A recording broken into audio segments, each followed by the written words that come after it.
The USMLE Step 1 is the first major stepping stone in anyone's USMLE journey, and it also tends to be make or break, especially given that it's pass-fail now.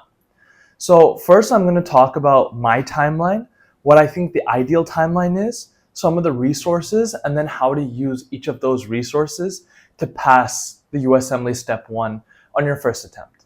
So for starters, I gave Step 1 in October of last year. I prepared for about 4 to 5 months alongside our normal final year classes. I didn't really take any dedicated period where I just studied for the Step 1 exam. All throughout it, I was studying throughout classes. So that was my journey. Before backtracking a little bit, what I think the ideal timeline is, I would say it's best to give the exam in the 3rd year of MBBS. If that's possible, that's best. But if it's not possible, let's say you're already in final year, that's totally fine. Like that's how I was.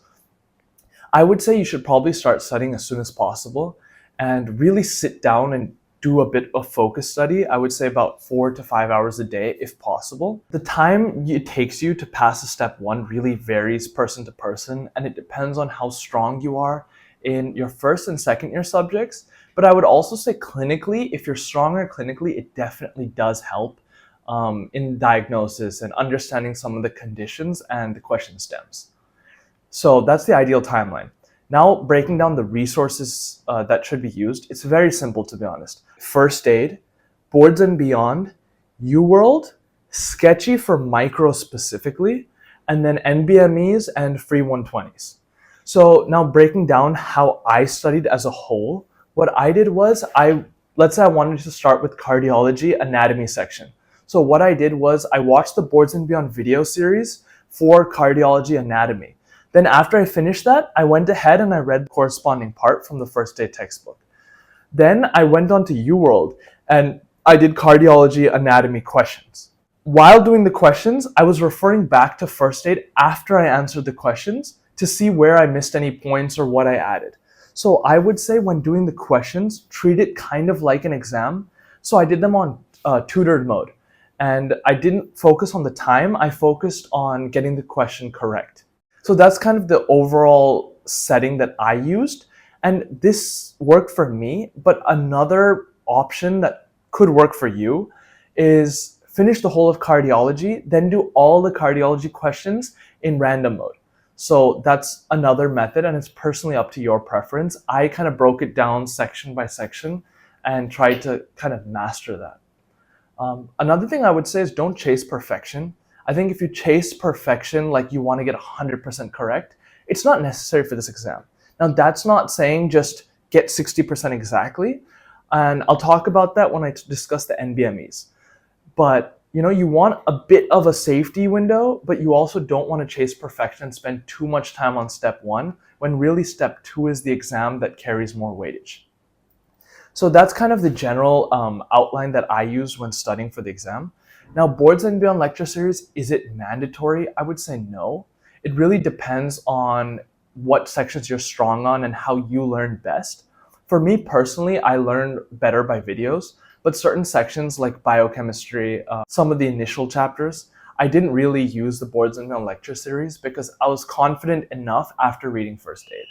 So some people, now once you get into the revision phase near the exam, I would say a lot of people just flip through first aid. And I think that's a very good way of doing it. But then again, don't get caught up on each of the small individual points because certain topics are tested much more than others. And you'll pick up on those as you do UWorld questions. Now, another point I want to add is if you want to annotate or take notes, ideally, I would say do all of it in first aid or keep a dedicated notebook because you want all the information in one place. So right before the exam, it becomes much easier for you to revise. So now how to use Sketchy. How to use Sketchy, I would say personally for me, micro was a little bit weak initially, and I watched every Sketchy micro video. I just kind of sat down and grinded it out. But what I would recommend for a lot of people is as you're studying your other stuff, let's say, again, anatomy, cardiology, I would say watch 2 Sketchy videos every day, 2 to 3.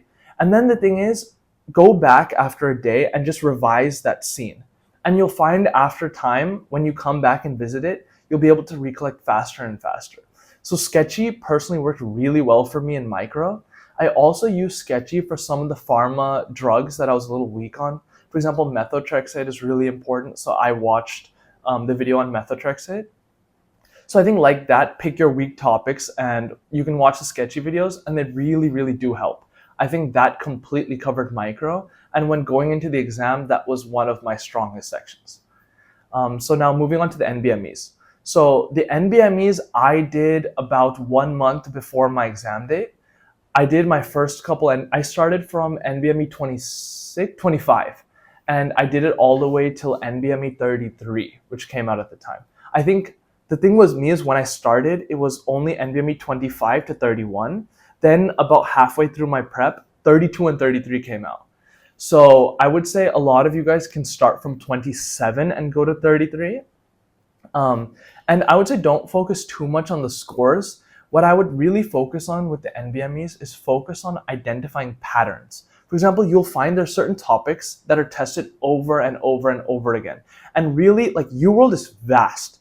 So don't get scared by UWorld. UWorld covers everything. But the NBMEs is what's focused, which is like kind of a focused down version of what you'll actually see on the exam. It's much closer to it.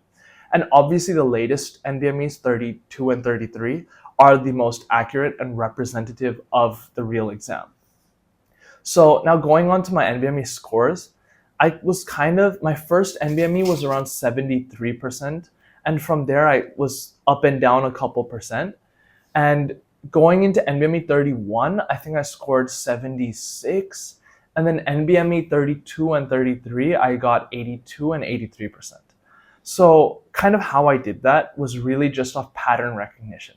I understood what the patterns were, and I learned those topics in depth. For example, certain questions that are repeated like cystic fibrosis, you want to be very thorough on those topics and make sure you don't get those wrong. Now, another general testing advice tip I would say on the actual exam: 1, relax. 2, there are some test questions or trial questions that are significantly harder than the other ones, but you don't know what they are. So they'll be mixed into the masses of 40, I think now 20 in each block. So don't freak out if you see a question you've never seen before. Don't waste too much time on it. Make your best guess, eliminate answer choices, and don't doubt yourself. I found that when I changed my answers in the practice tests and NBMEs, I found that I actually made more mistakes on the ones that I changed. So trust your initial gut and don't overthink the questions. They're not trying to trick you. They're trying to test you. Just remember that. So this overall sums up my experience of the exam. And again, remember, this is personalized for me, but I do think a lot of other people will benefit and can study in the same way. So let me know in the comments if you guys have any other questions. I can make another video on step 1, depending on what you guys want. Maybe how to use first aid specifically, more in depth with examples. Or if you want to know about the NBMEs, just let me know in the comments. And thank you guys for watching.